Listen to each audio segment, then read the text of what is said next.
Perkenalkan, kelas B akuntansi malam. Om Swastiastu. Assalamualaikum warahmatullahi wabarakatuh. Salam sejahtera bagi kita semua. Shalom nama budaya. Nah, jadi di sini saya selaku moderator kelompok 7 akan mempresentasikan tentang materi kita, yaitu tentang piutang dagang dan wesel. Nah, sebelum kita mulai presentasi, ada baiknya kita melakukan perkenalan diri dulu ya. Jadi kelompok kita itu ada 3 orang, di mana saya adalah Santi Apriliani sebagai moderator juga pembawa materi dengan nomor absen 27, dan Dayu Ana nomor absen 02, dan Eri Mahardika absen 18. Nah, jadi di materi yang akan kita bahas kali ini, kita akan mempunyai 4 subbahasan, di mana yang pertama itu adalah memahami pengakuan piutang dagang dan wesel, yang kedua memahami piutang dagang, yang ketiga memahami piutang wesel, dan yang terakhir adalah memahami penyajian dan analisis piutang. Nah, jadi sekian pemaparan materi dari saya. Untuk pembawa materi pertama akan disampaikan oleh Dayu Ana.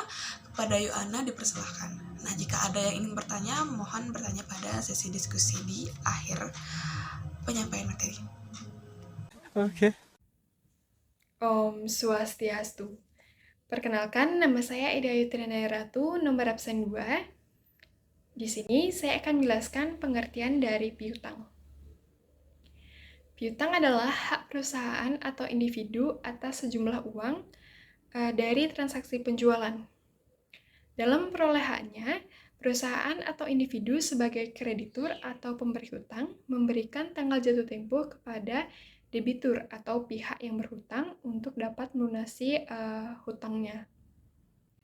Nah, di sini saya akan memberikan 3 pendapat dari para ahli mengenai pengertian dari piutang. Yang pertama, menurut Slamet Sugiri, piutang adalah tagihan yang ditujukan baik itu kepada individu-individu maupun kepada perusahaan lain yang akan diterima dalam bentuk kas. Nah, yang kedua, menurut Al-Haryanto Yusuf, piutang merupakan hak untuk menagih sejumlah uang dari si penjual kepada si pembeli yang timbul karena adanya suatu transaksi. Yang ketiga, menurut Rudianto, piutang dalam perusahaan dapat diklasifikasikan menjadi beberapa kelompok, yaitu yang pertama, piutang usaha, yang kedua, piutang bukan usaha. Nah, piutang usaha yaitu piutang yang timbul dari penjualan barang atau jasa yang dimiliki perusahaan. Dalam kegiatan normal perusahaan, piutang usaha biasanya akan dibebankan dalam tempo kurang dari 1 tahun. Sehingga, piutang usaha dikelompokkan ke dalam kelompok aset lancar. Kedua, piutang bukan usaha. Piutang bukan usaha yaitu piutang yang timbul, bukan sebagai akibat dari penjualan barang atau jasa yang dihasilkan perusahaan. Yang termasuk dalam kelompok piutang bukan usaha adalah persekot dalam kontrak pembelian, klaim terhadap perusahaan angkutan atau barang yang rusak atau hilang, klaim terhadap perusahaan asuransi atas kerugian yang dipertanggungjawabkan, klaim terhadap karyawan perusahaan, klaim terhadap restitusi pajak, piutang dividen, dan lain-lain. Oke, kita lanjut ke jenis-jenis piutang. Pada umumnya, piutang diklasifikasikan menjadi piutang dagang atau usaha, piutang wesel, dan piutang lain-lain. Nah, yang pertama di sini saya akan menjelaskan mengenai piutang dagang atau piutang usaha. Piutang dagang terjadi karena adanya transaksi penjualan secara kredit kepada pihak lain atau perusahaan lain. Piutang dagang atau piutang usaha yaitu piutang yang terjadi karena adanya penundaan pembayaran oleh konsumen setelah barang atau jasa diterima. Meskipun banyak piutang yang terjadi karena pembelian secara kredit, pada piutang usaha atau piutang dagang tidak jarang piutang yang ada terjadi karena sistem penjualannya. Piutang ini biasanya diperkirakan akan tertagih dalam waktu 30 hari sampai 60 harian. Secara umum, jenis piutang ini merupakan yang terbesar yang dimiliki usaha atau dagang. Kita lanjut ke yang kedua, yaitu piutang wesel. Piutang wesel adalah klaim yang dibuktikan dengan instrumen kredit secara formal. Instrumen kredit ini mensyaratkan debitur untuk membayar di masa yang akan datang pada tanggal yang sudah ditentukan, misalnya minimal 60 hari setelah tanggal pendandatanganan wasal. Piutang wasal merupakan janji tertulis yang dibuat oleh pihak debitor atau yang berhutang kepada pihak kreditor untuk membayar sejumlah uang seperti yang tertera dalam surat perjanjian tersebut pada waktu yang telah ditentukan di masa yang akan datang. Jangka waktu piutang wasal pada umumnya paling sedikit 60 hari. Piutang wasal adalah tagihan perusahaan kepada pihak ketiga atau pihak lain yang menggunakan perjanjian secara tertulis dengan wasal atau promise. Nah, wasal merupakan janji tertulis yang tidak bersyarat, dibuat oleh pihak yang satu untuk pihak yang lain. Ditandatangani oleh pihak pembuatnya untuk membayar sejumlah uang atau permintaan pada suatu tanggal yang ditetapkan pada masa yang akan datang kepada pihak yang memerintah atau membawanya. Penerbit wasal disebut wasal bayar atau notes payable, sedangkan penerima wasal disebut wasal tagih atau wasal ten receivable. Wasal tagih biasanya memiliki bunga, walaupun ada beberapa wasal tagih yang tidak berbunga. Wasal tagih yang tidak berbunga biasanya dijual dengan diskon dan pihak penerbit akan menerima uang yang lebih kecil dari jumlah yang akan dibayarkan di masa depan. Diskon merupakan bentuk bunga yang diterima di muka. Wasal tagih dapat dijual oleh pemegangnya sebelum jatuh tempo. Kita lanjut ke piutang lain-lain. Nah, piutang lain-lain meliputi piutang non-usaha seperti pinjaman kepada pejabat perusahaan, pinjaman kepada karyawan, maupun pinjaman kepada pihak lain yang tidak berkaitan dengan usaha. Piutang lain-lain terdiri atas macam-macam tagihan yang tidak termasuk dalam piutang dagang maupun piutang wasal. Berikut ini contoh-contoh piutang non-dagang. Yang pertama ada piutang biaya. Nah, contohnya asuransi dibayar di muka, sewa dibayar di muka, gaji dibayar di muka, dan iklan dibayar di muka. Yang kedua, piutang penghasilan. Contohnya piutang jasa, piutang sewa, dan piutang bunga. Yang ketiga ada uang muka pembelian atau persekot. Contohnya, pembayaran uang muka pembelian suatu barang yang sebelumnya sudah dipesan terlebih dahulu.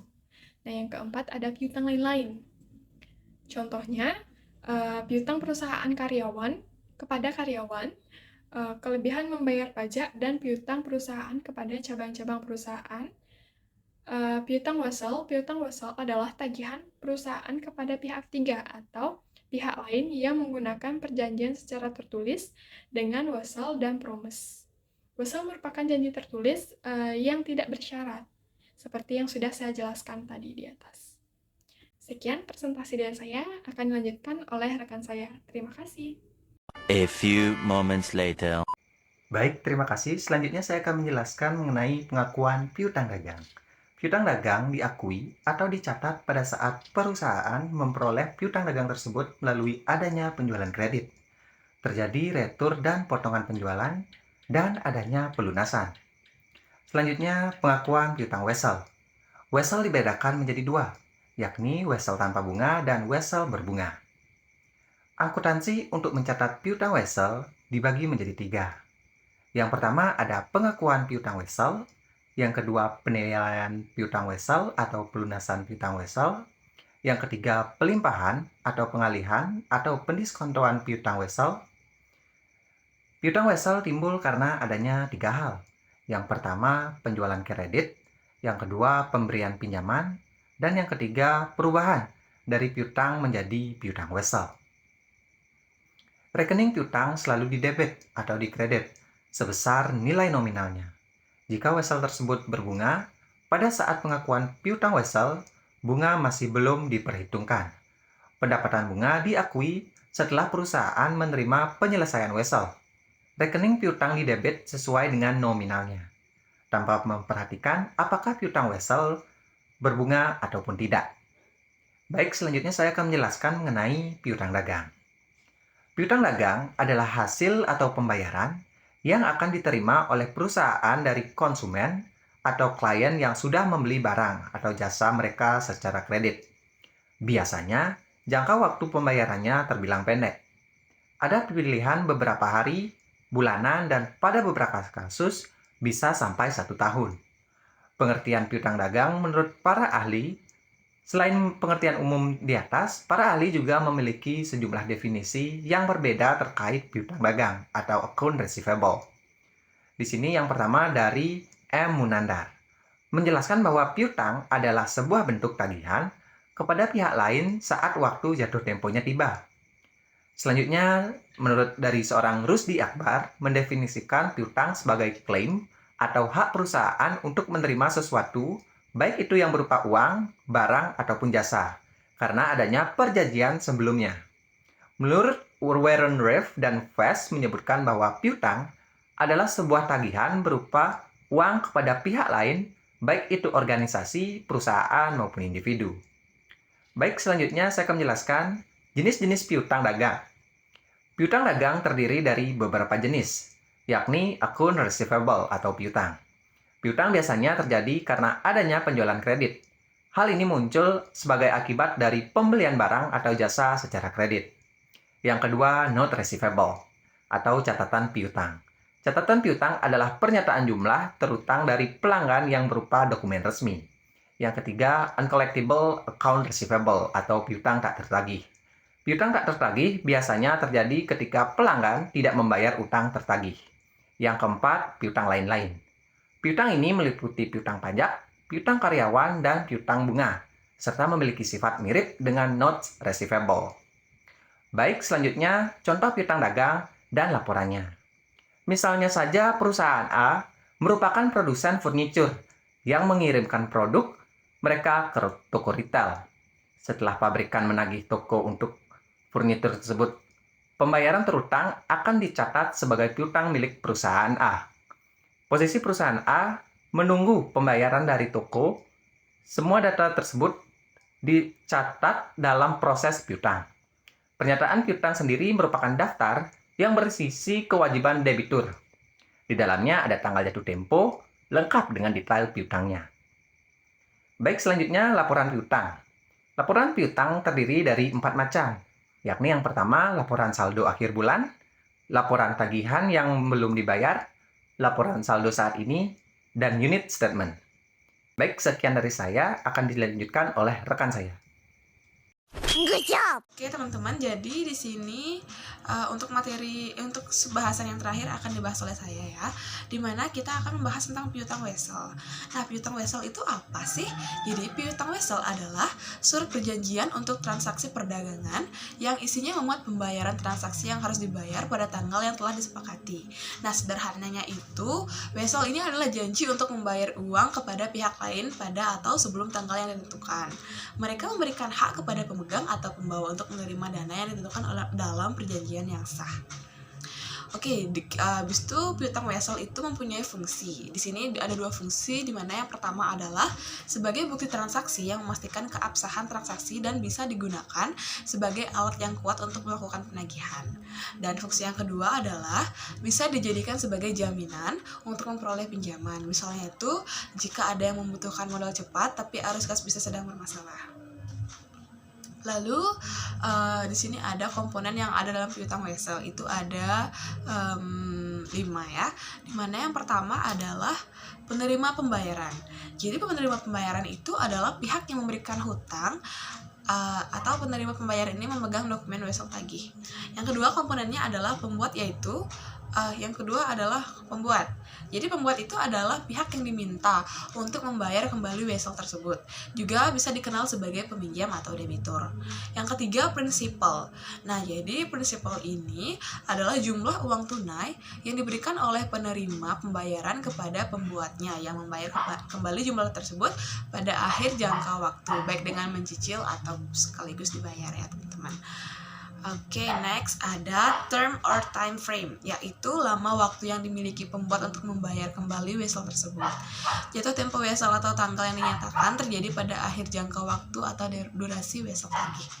Dan komponen piutang wesel terakhir itu ada bunga, dimana bunga di sini adalah biaya yang dibayarkan dari pembuat kepada penerima pembayaran di samping hutang pokok. Ini adalah biaya meminjam uang. Oke, jadi untuk yang selanjutnya ada jenis piutang wesel. Nah, jenis piutang wesel itu juga ada dua, dimana yang pertama ada wesel tagih dan wesel bayar. Oke, kita mulai dari yang pertama ya, wesel tagih. Wesel tagih adalah jenis wesel yang dibuat oleh perusahaan yang berhutang dan diberikan kepada perusahaan kreditur yang telah memberikan keringanan pembayaran utang. Ini wesel tagih itu berfungsi juga sebagai dokumen untuk menagih piutang ketika sudah mencapai tanggal jatuh tempo pembayaran. Wesel ini terbagi menjadi dua jenis, yaitu wesel tagih yang tidak memiliki bunga dan wesel tagih yang memiliki bunga. Oke, next jenis yang kedua yaitu wesel bayar. Nah, wesel bayar ini hampir sama sebenarnya sama wesel tagih, tapi wesel bayar ini dibuat oleh perusahaan yang berhutang dan disimpan juga oleh perusahaan tersebut.